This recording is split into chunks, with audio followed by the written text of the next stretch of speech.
स्वागत है आप सभी लोगों का मेरे चैनल साइंस टू टेक्नोलॉजी में। मैं अनुपम विपुल आप सभी लोगों का स्वागत करता हूं आज के शो साइंस थर्सडे में। आज हम लोग बात करेंगे एडवांस ड्राइवर असिस्टेंस सिस्टम के बारे में। तो आइए इसे समझते हैं। तो इस टॉपिक को क्यों कवर कर रहे हैं? क्योंकि एक व्यूअर ने बहुत बड़ी रकम दे दी इसको कवर करने के लिए। @pp_नोवा ने काफ़ी भारी रकम दिया इसको कवर करना पड़ेगा भाई, पैसा लग गया है। तो ठीक है, तो यहाँ पे हम लोग बात कर रहे हैं ADAS के बारे में, यानी कि एडवांस ड्राइविंग असिस्टेड सिस्टम। तो ये समझना बहुत ज़रूरी है, ये नौटंकी टर्म है, यानी कि ये अम्ब्रेला टर्म है, इसके अंदर का कोई मतलब नहीं है। आप बोलते हैं कि एक गाड़ी में ADAS है, ज़रूरी नहीं है कि वो एक गाड़ी और दूसरी गाड़ी दोनों क्लेम कर रहे हैं ADAS है, सेम नहीं होगा, क्योंकि वो अम्ब्रेला टर्म है। ये ऐसा समझिए कि आप बोलते हो फ्रूट है, अरे कौन-सा फ्रूट है? बनाना है कि गुआवा है कि क्या है? वो वैसे ही बात समझिए। एप्पल बोलिएगा तो हाँ, एप्पल है। तो यहाँ पे वही समझिए ADAS अम्ब्रेला टर्म है।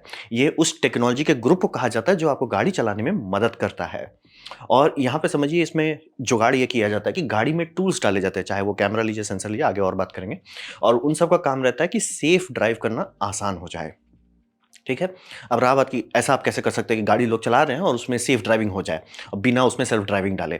तो यहाँ पे ट्रिक ये होता है कि मेन एक्सीडेंट का जो कॉस्ट देखिएगा, मतलब 10,000 एक्सीडेंट्स हुए हैं, उसको आप निकाल के डेटा निकालिएगा, यानी कि नेशनल सेफ्टी ब्यूरो से या नेशनल ट्रांसपोर्टेशन डिपार्टमेंट से। तो उसमें एक पिक्चर क्लियर आता है। वो पिक्चर ये है कि एक्सीडेंट ऊप्स के चलते ज़्यादा होता है। ये बहुत कम है कि गाड़ी में कुछ टूट गया या खराब हो गया, वो सब बहुत रेयर है। ऐसा नहीं कि नहीं होता, लेकिन बहुत रेयर है।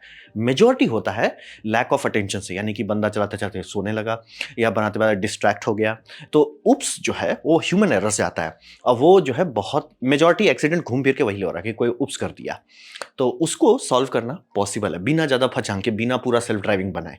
तो ये ADAS उस गलती के रेट को कम करना चाहता है। इसका ये मतलब नहीं कि गाड़ी में रोड में अब एक्सीडेंट नहीं हो, बस आइडिया ये है कि अगर सारे के सारे गाड़ी में ADAS आ जाए, जो उप्स वाली गलती है उनके चलते जो एक्सीडेंट्स हो रहे हैं उनकी संख्या कम हो जाए। मतलब कि 10,000 एक्सीडेंट्स पर महीने हो रहे हैं, तो होपफुली 1,000 तक वो उतारते।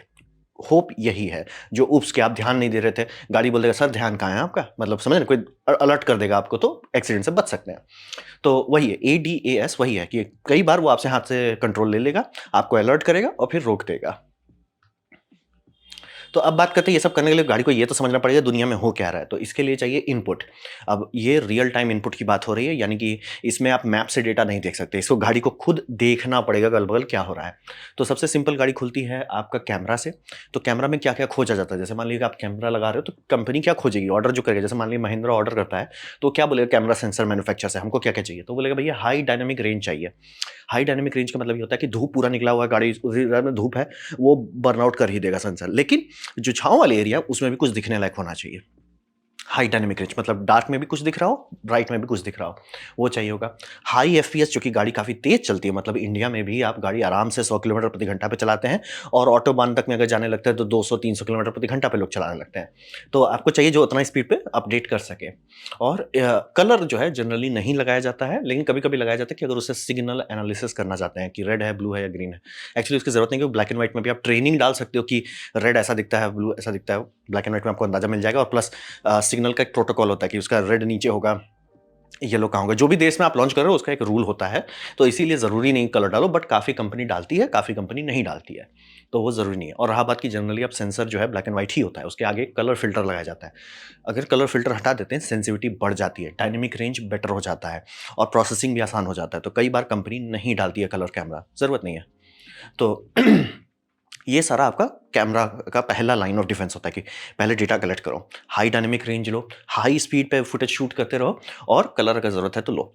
फिर हो गया रेडार। अब रेडार जो यहाँ पे बात हो रहा है, आपको ये समझना पड़ेगा, रेडार जो प्लेन सब में यूज़ होता है, वो सब बहुत लॉन्ग वेवलेंथ इस्तेमाल होता है। उसका बेनिफिट होता है कि वो बहुत दूर जाता है एटमॉस्फेयर में।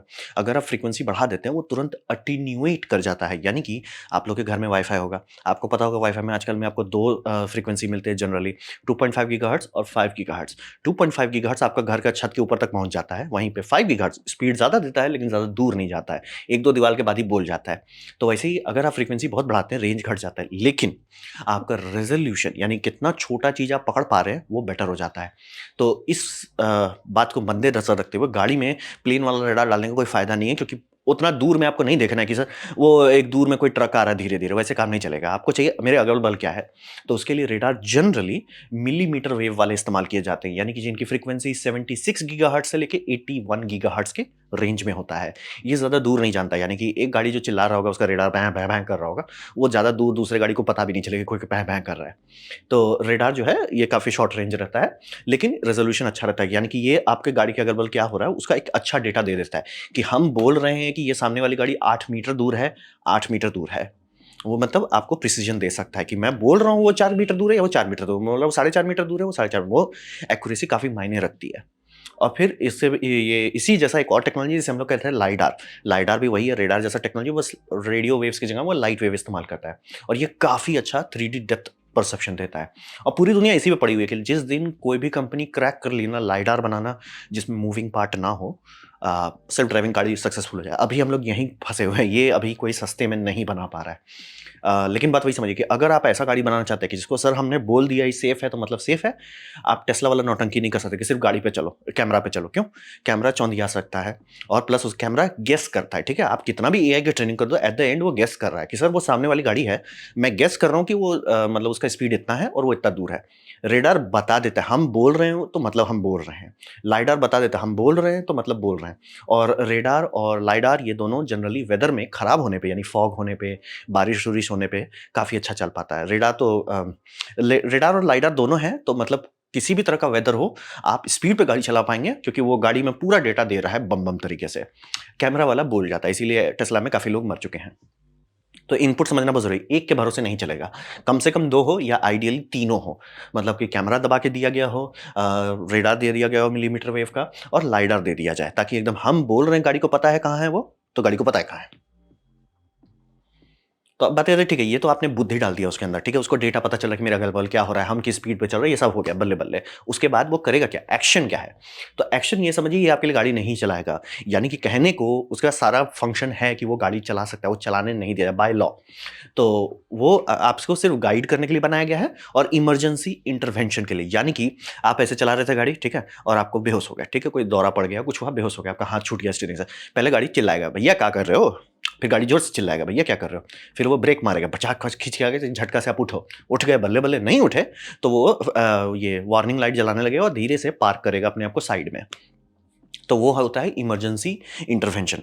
लेकिन गाड़ी चल रहा है, आप सब चीज़ कर रहे हो, गाड़ी आपसे हाथ से कंट्रोल नहीं छीनेगी। तो ये समझना मुझे सिर्फ गाइड करने के लिए है और इमरजेंसी इंटरवेंशन, गाड़ी चलाने के लिए नहीं है। तो आप ले लेते हैं, सर मैंने ना ले लिया महिंद्रा का एकदम बम बम वाला ले लिया, मेरे को चलाना नहीं पड़ना। हाँ जी ना, वो चला सकता है, लेकिन कंपनी उसकी लायबिलिटी नहीं लेगी, इसीलिए गाड़ियों को बोले क्या कर रहे हो सर, स्टीयरिंग में से हाथ डालो स्टीयरिंग में। और बहुत सारे केस में कैमरा अंदर देखता रहता है, तो आपका आंख बंद होगा, गाड़ी हल्ला करने लगेगा, भैया क्या कर रहे हो, पहले झटका मार के उठाएगा, नहीं उठिएगा, वो सीधे ये कर देगा, पार्क कर देगा साइड में। तो ये समझना पड़ेगा। और ऑटोमेटिक ब्रेकिंग सबसे कॉमन, सबसे पहला सिस्टम था, यानी कि अब अगर आप किसी चीज़ के बहुत ज़्यादा पास चल रहे हैं, ठीक है, जैसे होता है कई बार ध्यान हम लोग का खो जाता है, ये इंसानी दिमाग का सबसे बड़ा फचांग वाला है। आप गाड़ी चला रहे हैं, ठीक है, लेकिन आप ख्यालों में खो गए, आपका ब्रेन ऑटो पायलट पे चल रहा है, आपका आंख के सामने डेटा आ रहा है, लेकिन ब्रेन में जा नहीं रहा, ब्रेन कुछ और ख्यालों में खोया हुआ है। तो क्या हो, उस टाइम में गाड़ी पहले हल्ला करेगा, सर सर आप दूसरे गाड़ी के थोड़ा ज़्यादा नज़दीक जा रहे हो, सर आप सही में तेज़ चल रहे हो, दूसरे गाड़ी से ठुकोगे, सर ब्रेक लगाओ, सर ब्रेक लगाओ, ब्रेक लगा देते हैं हम, सर आप तो ठोक ही दोगे, ब्रेक लगा देगा। ऑब्स्ट्रक्शन डिटेक्ट करेगा, वो पहले झटका स्लो करेगा और ब्रेक लगा देगा आपका। तो ये ऑटोमेटिक ब्रेकिंग है, यानी क्योंकि इसको हमेशा पता रहेगा कि दूसरा आपसे कितना दूर है। ये ऊप्स नहीं करेगा, ख़यालों में नहीं खो जाएगा, गलती नहीं करेगा। ये सिंपल है, सबसे बेसिक एडास है, यानी कि इसे पता है कि सामने वाली गाड़ी कितना है, इसे पता है कि इसका स्पीड कितना है। वो बोलेगा, सर आप सर ठोकने वाले हो, सर आप सही में ठुक जाओगे। अरे सर, अरे रोको तो सर, ब्रेक मारो, तो ये नौटंकी कर रहा है। तो ये हल्ला करेगा, फिर उसका कर देगा। ये हो गया। अब फिर इसका एक थोड़ा-सा बड़ा, ये समझिए लेवल 1 मान लीजिए, लेवल 2 आ जाता है जो है automatic speed and lane keeping. यहाँ पे गाड़ी थोड़ा-सा आपसे ज़्यादा कंट्रोल लेता है। ये उन लोगों के लिए जनरली माना जाता है, जो लोग थोड़ा लंबा चलाते हैं। जैसे कि मेरे को कोर्ट केस में 240 किलोमीटर चलाना रहता है, तो वहाँ पे ये थोड़ा आराम कर देगा। क्यों? पहली बात, ये जनरली को कम स्पीड पे चालू भी नहीं होगा, हाई स्पीड पे होगा। तो आप गाड़ी तेज़ चला रहे हो, ठीक है? जनरली आप लेन में रहना चाहोगे। आइडियली लेन के एकदम बीच में रहना चाहोगे, ताकि बाकी सारी गाड़ी को बम-बम रहे, और अगर आप बस ऐसे चेंज नहीं करना चाहोगे, क्योंकि स्टीयरिंग ये मतलब इंडिकेटर देके आप लेन चेंज, ऐसे बस लॉल नहीं करना, भले खाली ही क्यों ना हो, वो सबके सेफ्टी के लिए होता है। तो ये जो है आपका, उस दुनिया में ही सबसे ज़्यादा लोग खो जाते हैं। जब रोड खाली है और आप बस चला रहे हो, दिमाग में कुछ चल रहा है, उसी टाइम में सबसे ज़्यादा लोग खो जाते हैं। हम चला रहे, खो गए भाई, ख्यालों में खो गए। उस टाइम गाड़ी बोलेगा हम सँभाल लेंगे। थारा भाई संभाल लेगा, वो लेन पे गाड़ी को रखे रहेगा, स्पीड आप सेट करोगे। कुछ-कुछ केसेस में ये रहता है कि वो लास्ट स्पीड जो सिंबल है वो गया था, मान लीजिए 60 किलोमीटर का सिंबल गया, वो 60 लिमिट कर देगा कि भैया हमको पता है रोड पे 60 पे चलना है, वो 60 पे स्टीयरिंग ये मतलब थ्रॉटल को लाएगा और 60 पे रखा रहेगा। वो ना नीचे घटने देगा, ना ऊपर बढ़ने देगा, वही देखेगा भाई 80 हो गया, वो 80 पे कर लेगा। ऑटोमेटेड हो या आप कर दो, वो आपकी सेटिंग है, वो उत्ते पे रखेगा और लेन से इधर-उधर नहीं करने देगा। इसमें ये स्टीयरिंग व्हील कंट्रोल करेगा आपको, उससे पहले हल्ला करेगा सर्र नहीं करोगे फिर धीरे-धीरे लाएगा। तो ये होता है ऑटोमेटेड स्पीड और स्टीयरिंग का, और ये दूसरों के हिसाब से एडजस्ट करता रहता है। यानी मान लीजिए पीछे वाली गाड़ी आपके आगे जो गाड़ी चल रही है वो थोड़ा स्लो होने लगेगी, ये भी थोड़ा धीरे-धीरे स्लो हो जाएगा। वो मान लीजिए रुक गई, आप भी रुक जाओगे और लेन ओवरटेक नहीं करेगा। बोलेंगे ये सेल्फ ड्राइविंग नहीं है, ये बोलेगा भई ओवरटेक के लिए आपको करना पड़ेगा, और आप डायरेक्ट स्टीयरिंग करोगे नहीं करने देगा, क्योंकि बोले आप सर इंडिकेटर नहीं दिया। इंडिकेटर दो, तब ओवरटेक करो, तब चलो। और मान लीजिए उसी टाइम कोई पीछे से हाई स्पीड पे आ रहा है, जो आपको रेडार बता दिया सर पीछे टकराने वाला है, वो तुरंत आपको जाने भी नहीं देगा, बोलेगा ना ब्रेक मार देगा तुरंत। तो ये समझिए बेसिक है ब्रेक लगा देना। दूसरा है कि थोड़ा-सा वो आपको कंट्रोल देता है, थोड़ा-सा गाड़ी को ग्लाइड करने देता है कि भैया चिल रहो, हम समझ रहे हैं। क्योंकि कैसे आप रखोगे कि मतलब हाथ पे इतना इतने का इतना मेरा स्टीयरिंग रहे, कोई नहीं, ये मतलब एक्सेलेरेटर कोई नहीं कर पाएगा। लेकिन ये ऑटोमेटेड हम सँभाल लेंगे। वो डायरेक्ट इंजन कंट्रोल यूनिट से बोलता है देखो भैया, ये जगह पे इतना लोड चाहिए, तुम डालो, लोड आ रहा है, हाँ ठीक है, बस इतने पे रुक जाओ। वो बात कर लेता है, आपको लोड नहीं लेना है, करता है। और रहा बात, हर गाड़ी में होता है कि स्टीयरिंग व्हील छोड़े वो सीधे हल्ला कर देगा। किसी में भी ये नहीं है कि स्टीयरिंग व्हील आप छोड़ दिए गाड़ी चलाने लगे। टेक्निकली चला सकते हैं बट वो बाय लॉ नहीं अलाउड है। तो ये देखिए प्री कोलिजन है, पार्किंग असिस्टेंट है, ब्लाइंड स्पॉट मॉनिटरिंग है। ये इंडिया के लिए बहुत जरूरी है क्योंकि जब भी आप पीछे गिरते हैं उसी जगह पे सबसे ज्यादा एक्सीडेंट होता है। तो वहाँ पे रेडार डाला हुआ है कि भैया कोई गाड़ी आ रहा है साइड से, जैसे आप मान लीजिए पार्किंग में गाड़ी से कोई निकल रहा है, आपको नहीं दिखेगा, आप पीछे सीधे पीछे देखते हो, वो दाएं बाएं देख पाता है। तो वो सब केस में ये काफी बचा लेता है। और स्टीयरिंग व्हील आप छोड़ेंगे वो सीधे पार्किंग करेगा और अटेंशन मतलब ब्लिंकिंग लाइट करेगा। और कुछ कुछ यूरोपियन देश में है कि वो इमरजेंसी नंबर डायल कर देगा कि मैं ये गाड़ी हूँ, मैं इस पे रजिस्टर्ड हूँ, मैं यहाँ पे हूँ, ड्राइवर हुलुलुलु हो गया है, वो हल्ला करने लगेगा। और ये महिंद्रा उन सब में आपको ये मिलेगा कि अगर आप थोड़ा नशे में आने लगे, यानी कि थक गए हैं, होता है इंसान है, थक जाते हैं कभी कभी, तो ये बोलेगा सर थोड़ा चाय ब्रेक ले लो, और थोड़ा आप डोल रहे हो, वो हल्ला करने लगेगा सर थोड़ा ब्रेक ले लो, आप नहीं लोगे तो हम ब्रेक दिलवा देंगे, तो प्लीज़ ले लो, हल्ला करेगा चाय ले लो भैया। तो एक्शन यही सब करता है कि मेनली उनका काम यह है कि गाड़ी आप ही चला रहे हो, बस हम आपका आपका उप्स को कम कर देंगे कि मतलब आप खो गए तो गाड़ी ठोक दिए, वो नहीं जी नहीं, हम रोक देंगे। आप लेन पर ड्राइव कर रहे थे फिसलने लगे, नहीं जी नहीं, हम संभाल लेंगे। पीछे से कोई आ रहा था जो आपको दिखा नहीं, नहीं जी हम संभाल लेंगे। और आप बहुत देर से चला रहे, थक गए, एकदम लथार्जिक होने लगे, गाड़ी बोले ना जी ना, मत चलाओ तो गाड़ी, तुम खुद भी ठुकोगे, हमारा नाम भी खराब करोगे, एक काम करो शांति से तुम चाय पियो, चाय पियो। तो ये सब एक्शंस होते हैं आपकी गाड़ी में, हर गाड़ी में। इसीलिए बोला एडीएस का कोई मतलब नहीं है। किसी में आपको सिर्फ इमरजेंसी ब्रेकिंग मिलेगा, किसी में आपको सारा फीचर मिल जाएगा, वो थोड़ा फचांग है। लेकिन एक्शन जनरली यही कैटेगरीज में आते हैं। स्टीयरिंग सब में छोड़ने पे तुरंत वो हल्ला करेगा। अब बात करते हैं लेवल्स। तो लेवल में यहाँ पे मैं बोल रहा हूँ टेक्नोलॉजी के मामले में उसमें है सेल्फ ड्राइविंग का सारा चीज, सारा सिर्फ मैप फॉलोइंग में भी नहीं है, बट वो भी डालना कोई फचांग वाला बात नहीं है। लेकिन सेफ्टी के लिए अलाउ नहीं किया जाता है। गवर्नमेंट आपको परमिशन नहीं देती है कि ये गाड़ी सेल्फ ड्राइविंग है। आपको सेल्फ ड्राइविंग के लिए आपको लेवल 4 या लेवल 5 का ठप्पा मारना पड़ेगा। या तो इसका मतलब लेवल्स आप लोग बार बार सुनेंगे, तो लेवल का क्या मतलब है? लेवल 1 जनरली आपको सस्ते गाड़ी में मिलेगा, वो होता है ओनली ब्रेकिंग फोकस्ड, यानी कि वो ब्रेक पे आपका जिम्मेदारी उठा लेता है। सर थारा भाई ठोकने नहीं देगा, थारा भाई नहीं ठोकने देगा। मतलब आप गाड़ी चला रहे थे, गाड़ी चला ध्यान से खो गया, दूसरे गाड़ी के बहुत नजदीक आ गया, पहले वो हल्ला करेगा, आप हल्ला इग्नोर करके वो ब्रेक लगा दे, बोले रुको तो तुम, तुम्हारा ध्यान कहाँ है? तो वो हो गया लेवल 1। काफी लोगों का जान बच जाना चाहिए उससे।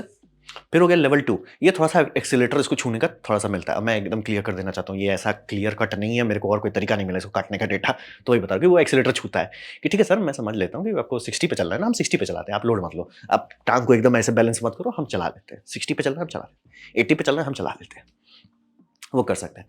और फिर एक सबसे खतरनाक लेवल आता है जिसे लेवल 3 कहते हैं। लेवल 1 और 2 में आपको कोई दिक्कत नहीं है, लेवल 3 में आपका जान चला जाता है, जिसमें काफ़ी लोग मरे हैं टेस्ला में, including India, including in Canada, काफ़ी लोग मरते हैं। कारण ये है कि लेवल 0 का क्या मतलब, गाड़ी में कुछ नहीं है, ठीक है, आपको दिमाग ही लगाना ही है, गाड़ी आप ही के भरोसे चल रहा है, ठीक है। लेवल 1 इमरजेंसी ब्रेकिंग ये सब आ गया। लेवल 2 पार्शियल ऑटोमेशन, मतलब लेन कीपिंग ये सब कर रहा है। लेवल 3 जहाँ जाते हैं वो कंडीशनल ऑटोमेशन है, यानी कि टेक्निकली गाड़ी खुद को चला रहा है। अब यहीं पर ध्यान दिया था, इसका क्या मतलब होता है कि टेक्निकली गाड़ी खुद को चला रहा है, वो नहीं चला रहा है, कब नहीं चला रहा है। और यहाँ पे टेस्ला बहुत बढ़िया से लोगों को ऊपर भेजा है कि जैसे ही एक्सीडेंट होता है वो सीधे ऑटो पायलट को डिसएंगेज कर देते हैं। हम like sir auto pilot disengage नहीं हो सकता है, क्योंकि आप मान लीजिए 70 किलोमीटर प्रति घंटे पे चल रहे थे, आप दूसरा गाड़ी से भिड़ने पे आ गए हो। अब आपको समझ में आ रहा है आपने गलती दे दिया, मतलब गाड़ी का जो ऑटो पायलट है उसने गलत कमांड दे दिया कि भैया ये लेन में रहो और अब 70 पे चल रहे हो और 1-2 फीट के अंदर आप भिड़ जाने वाले हो। वो क्या करेगा, भैया डिसेबल कर दो और वो सीधे हल्ला कर देगा, भैया स्टीयरिंग पकड़ो। आप लेथार्जिक बाय डिफ़ॉल्ट हो जाओगे। आप गाड़ी समझिए ना, गाड़ी वैसे चला रहे हो, गाड़ी खुद ब खुद चल रहा है, सबसे खतरनाक वही होता है और उसीलिए काफ़ी लोग मरे हैं इसमें। पूरा न्यूज़ में भरा हुआ है और ये बहुत स्मार्टली करता है मतलब टेस्ला कंपनी की। जैसे ही एक्सीडेंट होता है वो सीधे डिलीट कर देता है लास्ट 1 सेकंड कि नहीं सर, हम तो ऑटो पायलट पे नहीं थे सर। लोग मरे, लोग की मल्टी गलती है। फिर बाद में हुआ कि नहीं, तब वो इससे पहले तो स्टीयरिंग का वो रिक्वायरमेंट भी नहीं रखे थे कि स्टीयरिंग पे आपको पकड़े रहना है, क्योंकि टेक्निकली ऑटो पायलट का मतलब होता है कि आप लोड नहीं लो। ये आधा लोड लो सबसे खराब है दिमाग के लिए। क्योंकि आप सोच रहे हैं, आपको गाड़ी बोल रहा है कि सर हम सँभाल लेंगे और फिर गाड़ी बोल रहा है नहीं, नहीं हम नहीं सँभालेंगे, ऐसा दोनों नहीं होगा। तो लेवल 3 सबसे ज़्यादा खतरनाक है। लेवल 4 और लेवल 5 जो है, लेवल 4 का मतलब होता है कि गाड़ी में स्टीयरिंग है, एक्सेलेरेटर, ब्रेक सब है, लेकिन आप ऐसा कर सकते हैं कि गाड़ी आपकी पूरी ज़िम्मेदारी उठा रहा है। यानी आपको इंटरवीन नहीं करना है, इसीलिए देखिए उसका लोगो बहुत अच्छा बना है कि उसमें आँख बंद है आपका। आप घोड़ा-गधा बेच के सो सकते हैं गाड़ी में। टेस्ला, बहुत लोग शुरू-शुरू में ऐसा करते थे कि गाड़ी में सो जाते थे। और वो चल सकते हैं लेकिन वो इल्लीगल था, क्योंकि लेवल 3 में गाड़ी है, आपका एक आँख खुला होना चाहिए। वही बोल रहे हैं, ऐसा कोई नहीं कर पाता, इसीलिए अब वो अलर्ट लगा दिए हैं कि आप सो नहीं सकते और आपका स्टीयरिंग वो बेसिकली यूज़लेस है। बहुत खतरनाक है, बहुत लोग मरे हैं इसमें। जर्मनी में तो सीधे बैन भी लगा दिया और पता नहीं अमेरिका में कैसे ये इसको पफरी कह के इसका केस डिसमिस करवाया जा रहा है। बहुत गलत है, इसीलिए इंडिया में कभी लेवल 3 आए तो उससे दूर रहें।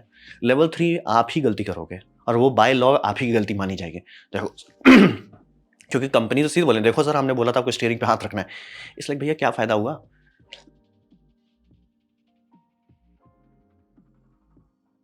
लेवल 1 का मतलब हो गया, आप ब्रेक दबा रहे हो। लेवल 2 का मतलब हो गया, आप ब्रेक और एक्सीलरेटर थोड़ा स्टीयरिंग भी सँभाल रहे हो।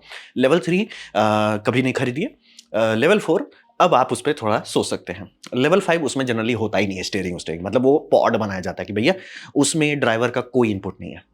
तो ये सब लेवल हो गया था। लेवल 1, लेवल 2 बल्ले-बल्ले, लेवल 3 भागो यहाँ से, लेवल 4 बल्ले-बल्ले। लेवल 3 मरेंगे, बहुत लोग मर चुके हैं। तो अब बात करते हैं इसका थोड़ा प्रॉब्लम है इंडिया के मार्केट में। तो यहाँ रूल्स और रेगुलेशन जो है इंडिया के मार्केट में इसका थोड़ा स्लॉपी है।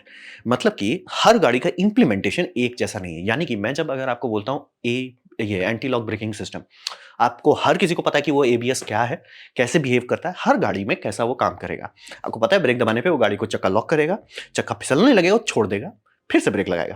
आपको एक फीलिंग आ जाती है, ठीक है? हर गाड़ी का एबीएस ऐसा ही होता है। ऐसा क्यों है? सरकार ने उसका वो बनाया है ताकि एबीएस का ठप्पा का कोई मतलब रहे। हर चीज़ में ऐसा किया जाता है जिसे हम लोग कहते हैं स्टैंडर्डाइजेशन। यहाँ पे ऐसा नहीं है। मारुति अगर कुछ दे रहा है वो कुछ और दे रहा है। महिंद्रा दे रहा है वो कुछ और दे रहा है। होंडा दे रहा है तो वो कुछ और दे रहा है। ये बहुत फचांग वाला, यानी कि कस्टमर्स कन्फ्यूज हैं और इस यहाँ तक ठीक है। यहाँ तक अब आप कह रहे हो लेवल्स है, थोड़ा होच-पोच है, चलो ठीक है। अ, इसमें आप ऑफ कर सकते हैं ये सारा सेटिंग। ये मैं जेनुइनली नहीं समझ पा रहा हूँ कि ऐसा सेटिंग है क्यों? या तो सरकार ये सबको अप्रूवल दे तो सीधे बोले कि भैया ये ऑन ही रहना चाहिए। जैसे एबीएस आपका कभी बंद नहीं होता और अगर देखिए कभी आपका एबीएस का मोटर खराब हो गया, गाड़ी चिल्लाने लगेगा, उसमें ये चेक इंजन लाइट जलेगा। अगर गाड़ी बहुत पुरानी है, नई गाड़ी होगी तो उसमें एबीएस का एक बटन बत्ती जलने लगेगा, सर एबीएस आपका बोल गया है। तो ये समझना बहुत ज़रूरी है। वो तभी आप उस पे भरोसा कर सकते हो। मान लीजिए ऑफ करें, जैसे आप ठीक है, आप गाड़ी चला रहे थे, आपके पापा ने गाड़ी खरीदा, आप पापा गाड़ी चला, पापा पूरा एबीएस सब चालू करके रखे हुए हैं, आप बंद कर दिए। आप अपना एन्जॉय करने के लिए चला रहे थे, आपने बंद कर दिया, आप मस्ती से घूम के आए, फिर वो पकड़े, वो थोड़े चेक करेंगे कि अच्छा ये बंद किया हुआ है कि नहीं, वो चलाए और ठोक दिया। समझ रहे हैं? ये बंद कर देने का ऑप्शन देना बहुत खतरनाक है। मतलब ये एकदम, इस बात से मैं एकदम कंफर्टेबल नहीं हूँ कि ये सारे में ऑफ का ऑप्शन है, क्योंकि हर बार आप बैठने, हाँ भैया चेक करो, सारे फंक्शन चेक करो। जैसे आयरन मैन का होता है ना, रनिंग डायग्नोस्टिक, टुट टुट टुट टुट टुट टुट, डायग्नोस्टिक आप थोड़े चलाओगे हर टाइम। तो वो बहुत है और टॉलरेंस भी आप चेंज कर सकते हो। ये और फचान है, यानी कि गाड़ी कितना नजदीक तक जाके ब्रेक मारेगा। हैं भैया, आपको गाड़ी का मास पता है, आपको पता है गाड़ी का वेदर कैसा है, उसके हिसाब से आप डिसाइड कर लो ना भाई कि परफेक्ट आपके लिए क्या होगा, कम से कम नुकसान में ज़्यादा से ज़्यादा प्रोबेबिलिटी ऑफ सक्सेस क्या है, आप वो कर दो। उस पे आप छेड़खानी मत, मतलब बोल रहे नहीं, ये ज़्यादा ऑप्शन दे देना सुनने में बहुत अच्छा लगता है, लेकिन ये एक्सपीरियंस खतरनाक करता है। मैं उस बात से एकदम अनकंफर्टेबल हूँ। आपकी मर्ज़ी। मैं कहता हूँ मेरे को अगर आप एबीएस दे रहे हो तो एबीएस दो। वो है, ऑप्शन मत दो मेरे को कि उसमें ऐसे कंट्रोल करो, वैसे करो। मैं F1 में ड्राइविंग नहीं कर रहा हूँ। मेरे को लोड नहीं लेना है। मेरे में है फंक्शन, बल्ले-बल्ले, नहीं है, नहीं है। ये आधा-अधूरा या सेटिंग एडजस्ट कर दो, नहीं। तो वो मेरे को एकदम धांधली लगा। अब वहाँ तक सब ठीक है, वहाँ तक धांधली हो रहा है, चलो ठीक है। ये किसी भी गाड़ी में डैश कैम इनबिल्ट नहीं है। ये मामले में मैं दिल से कोई भी सरकार हो, चाहे वो नरेंद्र मोदी की हो, चाहे वो राहुल गांधी की हो, कांग्रेस की हो या भाजपा की हो, मैं दोनों कहता हूँ क्या कर रहे हो बे? Dash cam compulsory by law करना पड़ेगा। क्योंकि यही बोल रहे हैं, यही कारण से वो टेस्ला बार-बार बच जा रहे थे। देखिए सर हमने तो सेटिंग बदल दिया है। इसलिए बाद में बोले कि नहीं पहले तो पिछला 30 सेकंड में क्या कर रहे थे उसके से फुटेज दो। अरे नहीं सर वो फुटेज देंगे तब हमारी ले लोगे ना। डैश कैम होना ज़रूरी है। और रहा बात कि डैश कैम तो आप बाहर से भी लगा सकते हो, लेकिन बात है कि आप कभी भी उतना अच्छा डैश कैम नहीं बनाओ जो एक कंपनी करेगी। कंपनी को पता है कि वायर हार्नेस कहाँ पे है, कंपनी को पता है एंगल कैसे करना है, कंपनी क्लास के हिसाब से ये कर सकती है कि उसमें रिफ्लेक्शन कम आए। आप तिगड़म करते रहिए, वैसे गाड़ी का जो इंजीनियर जो गाड़ी बनाने टाइम बना रहा है वो परफेक्ट डालेगा। और आप कैमरा डाल ही रहे हो, आपको ये भी नहीं करना होगा कि ठीक है नया कैमरा डालो, आप बस ये कर दो उसकी फुटेज एक बॉक्स में सेव होता जाए, एग्जैक्टली जैसे प्लेन में होता है। प्लेन को कोई ये नहीं बनाता कि प्लेन भूलेगा एक्सीडेंट होगा, लेकिन हर प्लेन में बाय लॉ ब्लैक बॉक्स डाला जाता है, जो कि ये ब्राइट ऑरेंज इसलिए कि समुद्र में आराम से मिल जाए, जमीन पे भी आराम से मिल जाए। लॉजिक वही है कि कभी कुछ एक्सीडेंट हुआ जो आज नहीं तो कल होगा, ये आराम से बता देगा कि क्या हुआ था और इससे आप सीख पाएंगे। तो वही समझ रहे हैं, जैसे बहुत बार होता है ना कि आप चला रहे थे गाड़ी, कोई काट के चला गया, ठीक है, और आप उसके चलते आप एक्सीडेंट कर दिए। इंश्योरेंस वाले तो खुश, सर आपने तो गाड़ी ठोकी और गाड़ी दूसरी गाड़ी ने तो आपको ठोका नहीं, वो क्रैश वाला तो है नहीं फीलिंग, आपने रेलिंग से भिड़ाया है, हम तो आपकी ले लेंगे, इंश्योरेंस कैंसिल कर देंगे, हम आपको पैसा नहीं देंगे, आप बर्बाद हो जाओगे। डैश कैमरे का अच्छा सर सामने वाला से कहता वो उसकी गलती आ जाएगी। डैश कैम है नहीं तो क्या करोगे? जो बोल रहे हैं स्टीयरिंग आपके हाथ से जो लिया जा रहा है कि सर हम संभाल लेंगे, थोड़ा सा सही में संभालिए, डालिए। मुझे ब्लैक बॉक्स चाहिए हर गाड़ी में, खासतौर पे इलेक्ट्रिक वाले में, क्योंकि इलेक्ट्रिक वाले में गर्मी थोड़ी ज़्यादा होती है, तो उसका जो मेमोरी चिप्स है वो एटलीस्ट एक फायर ब्रिक वाले सेफ में डालना होगा, छोटा सा फायर ब्रिक का, कि एटलीस्ट वो 1500 डिग्री सेल्सियस संभाल सके। तो ये समझना बहुत जरूरी। प्रॉब्लम के बारे में मैं सरकार से एकदम कंफ्यूज हूं कि भैया कह क्या रहे हो, करना क्या चाहते हो। ये ऑप्शन मत दो कि गाड़ी में है और उसे बंद किया जा सकता है। आप सब कभी देखियो कि गाड़ी से गाड़ी में कि सर एयर बैग बंद कर दो, नहीं दिया जाता है। कुछ कुछ चीज का ऑप्शन नहीं दिया जाता है या तो नहीं है। कभी देखें पावर स्टीयरिंग को ऑन या ऑफ करो, समझना बहुत जरूरी है। तो है, नहीं है तो बता गाड़ी चिल्लाए कि सर कुछ बिगड़ गया है। ये ऑन ऑफ नहीं, ये टॉलरेंस तो कतई नहीं। ये वाला चीज़ से मैं एकदम नाखुश हूँ। और दूसरा, चलिए वो डिज़ाइन वाली बात होती है, फीलिंग वाली बात होती है, वो सब छोड़ो। डैश कैम नहीं होना, इस पे मैं सबसे शुद्ध तौर पे सारे ऑटो यूट्यूबर्स है, क्या कर रहे हो भाई? देश को बचाओ, देश को आगे ले जाओ। सबको बोलो कि भैया डैश कैम या तो खुद लगाएं या तो कंपनी पे डिमांड करें कि प्लीज़ डैश कैम डालिए। एटलीस्ट अगर आखिरी 5 मिनट भी आपका एक्सीडेंट से आखिरी 5 मिनट भी रिकवर हो जाता है, काफ़ी चीज़ क्लियर हो जाएगा। और कभी गलती होगा ही, आप सीख जाओगे। इसीलिए बोल रहे हैं, हर प्लेन में बाय लॉ, और बाय द वे एक नहीं होता है, 3 होते हैं। तो उप्स नहीं करना है, क्योंकि उप्स हो गया, कोई लोग का डेथ हो गया, आप वहां पे चाहोगे ना कि दोबारा वो ना हो, तो डेटा उस टाइम कितना कीमती होता है, शॉर्ट आंसर प्राइसलेस। तो ये समझना एकदम जरूरी है।